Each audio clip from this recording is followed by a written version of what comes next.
All right, everybody, welcome to our pregame coaches time. We thank you all for joining us. We have news on the transaction today. We're going to have Coach Quinn address that briefly, and then we ask that all questions after this be just related to the game coming up. But Coach, if you could just open us up by talking a little bit about the transaction we had today with Candice Dupree. Yeah, Candice is an amazing player.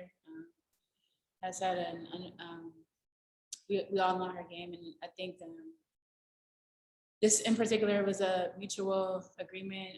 Just didn't quite fit for both sides, and just really appreciate the time and what she gave to us within this time. And now it's about kind of transitioning to progress and looking onward to our next opponent, and today that is Atlanta. But just very appreciative of the time that she's spent here, and yeah. Well, thanks, Coach. And just again, it's a reminder, we asked that all questions today just be directly related to the game tonight versus Atlanta. And let's go ahead and open it up with Percy. Go ahead, Percy. Oh, okay. Atlanta. I'm not sure what I was thinking about towards Atlanta. But so are you thinking then maybe about Atlanta that Kennedy Burke and Steph Talbot will get more playing time for tonight against Atlanta? Yes, absolutely. If you think about the guard matchups, Kennedy Carter presents Courtney Williams, Bradford, Crystal Bradford. I think there are a lot of opportunities for both those players in particular to have opportunities on both ends of the floor. One, defensively to kind of contain their guards, but also offensively flourish and thrive in what we want to do. Do you think that with, as it pertains to Kennedy, the things that you've seen from her, is she ready for more minutes, or is it just because there's an opening on the roster? She's definitely ready. She's had, I would go back to a very successful week of practices. Leading up, we've obviously had games, but the practices that we've had within the last week, stuff that we know that she can do, and her ability to not only defend but hit shots, use her physicality in the post as a big guard, something that we see every day, and so she's stepping into that.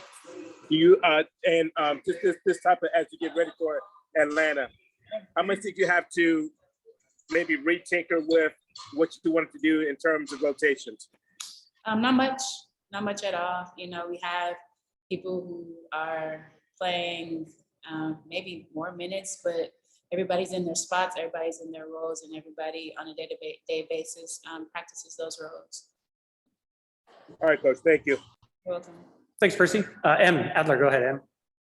Hey, Coach. I know it asked yesterday about what you're going to do as far as defensive screens. So as far as the offensive side, with them only really having like one true center, using a lot of weak side protection, trying to get the ball in front with their switches and hedges, is it going to be more important to really nail those slips from Stewie, from Sadies and Eze to be able to get downhill? Yeah, it's definitely important. If you look at, how Atlanta plays defensively, they generate a lot of turnovers, so the ability for us to, one, attack their aggression with aggression, but have poised aggression, and understanding that when we get downhill, those mismatches will be there. Understanding that Williams is an excellent shot blocker, so it may take some counters. Also understanding it's a team that fouls a lot. So utilizing, our strengths in that we can, screen well. Before those slips are open, though, we need to make sure we initiate or establish screening first, and then slips can be available. But what we know is opponents shoot high effective field goal percentages against them. So once we attack and get past their initial aggression, we will get very good shots. Great, thank you. Thanks, Em. Kevin Pelton, go ahead, Kevin. Hey, Coach, do you feel comfortable? You mentioned going a little smaller, but if you need more size, going to Sierra tonight after, I think, only one practice? Yeah, Sierra's a professional. She's been in the league within what we want to do. She was in a bubble last season and got some opportunities in a bubble, but also she's a very cerebral player. She picks up on things quickly. So if the opportunity presents itself, we are comfortable with Sierra. Nice, coach. Thanks, Kevin. Jeff Brown, go ahead, Jeff.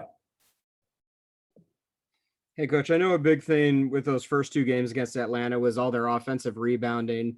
So just talk about, I guess, the emphasis on either rebounding or just your kind of keys to the game tonight. Yeah, obviously, Kennedy Carter is a load. Courtney Williams is a load. Odyssey Sims, they're very good guards who put pressure on our defense. If we are able to guard 2 with 2, stay out of rotations, and keep our bigs boxing out on our matchups to limit them to 1 shot per possession, I think we're better off. Yes, we want to be aggressive. Yes, we want to show bodies, especially toward those guards, to keep them contained a little bit and to keep them from going downhill on us. And that will contain some rotations. But I think it's not just on the post players. All of us have to chip in and get some rebounds and limit them to 1 shot. We know that this is a very good offensive rebounding team, but we're also on the flip side of that. If we keep them to 1 possession, good things can happen on the offensive end. Definitely. And then moving forward, what kind of opportunities do you think Ezzy will have, and what do you need from her? Ezzy is an amazing human being, first and foremost.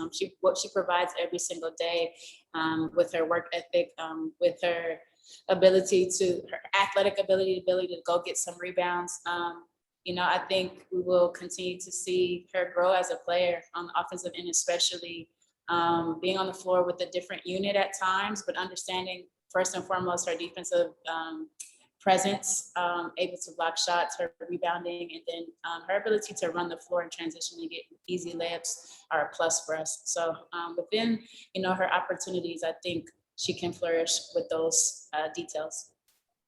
Thank you, coach. No problem. Thanks, Jeff. Let's go to Rafiq. Go ahead, Rafiq. This is Rafiq with Nothing But That Sports Talk. I just want to know, the last couple of wins you got against Atlanta Dreams, that you were able to get out to these hot starts and you never recover. What are you looking to do to continue that mentality in this matchup against Atlanta? Yeah, I think first and foremost, it starts on the defensive end, making sure that we are locked in on our schemes, making sure that we are finishing plays. And when we get those initial rebounds, we're able to run and use our offensive attack against them, get them in movement, set screens well, cut well, move the ball well, and those shots will be open. We got to just knock down open shots, finish at the rim. And most importantly, one thing we didn't do last game, get to the free throw line a little bit more.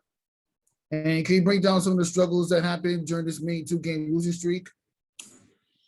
Yeah, I think just execution toward the end of the game. We were in these games and it just came down to a couple of plays, whether it's turning the ball over, whether it's not getting a stop, getting a rebound. So I think locking in crucial moments, understanding that we need to get a score or 2 stops in a row, whatever it is, making sure that we just hone in on the details toward the end of games.